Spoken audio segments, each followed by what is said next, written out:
Charlotte Smith, neither a graveyard poet nor a romantic.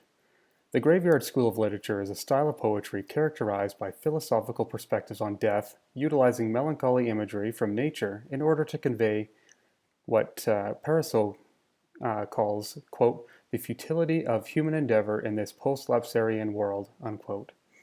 Graveyard poets such as Thomas Gray influenced their 19th century successors by venerating aspects of the natural world and are often credited with initiating the shift that ushered in the Romantic period.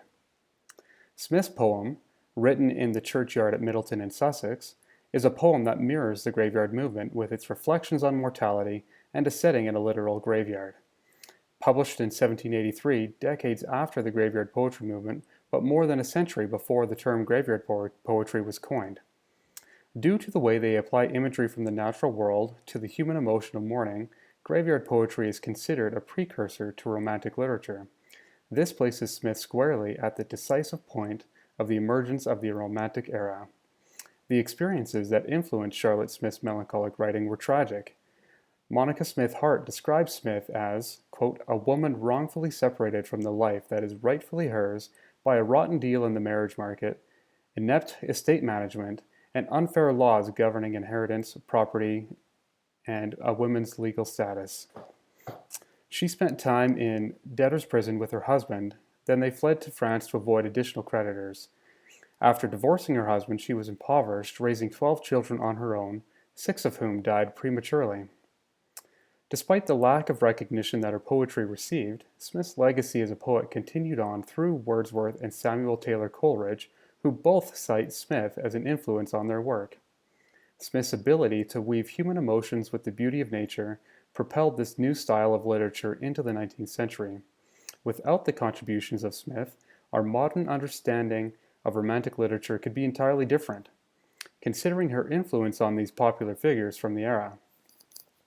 Ironically, without a personal endorsement from Wordsworth, Smith's contributions to Romanticism may not have been rediscovered in the 20th century. And speaking of Smith, Wordsworth reflected that she was, quote, a lady to whom English verse is under greater obligations than are likely to be either acknowledged or remembered, for she wrote little, and that little unambitiously, but with true feeling for rural nature, at a time when nature was not much regarded by English poets, unquote. Some also credit her with resurrecting the outdated form of the sonnet, though other poets had used this style previously. Regardless, her influence increased the popularity of this style. While she drew from poets of the past for inspiration, she defied traditional conventions, expressing her own individuality and giving voice to the marginalized. Her popularity rose from her bold willingness to shun the literary trends of the time. Unfortunately, history has shown that those who continually break conventions are rarely appreciated in the long term. Smith was radical in her beliefs and showed support for the French Revolution. This eventually led to a public distaste for her poetry. Her popularity waned especially after Richard Polwell's satire, The Unsexed Females, was published in 1798. He criticized Smith's political views along with other female writers of her time. Ironically, the actual church at Middleton which she wrote about mirrored her career. For a time, in response to her poem, the church became a popular tourist attraction. The church later succumbed to the encroaching sea, though, and was lost to obscurity. Though Smith initiated a dramatic shift in English literature, her contributions also fell to obscurity, being revived again in the late 20th century. Her poetry, based on the harsh realities of human suffering, makes them as relevant today as they were during the Romantic era.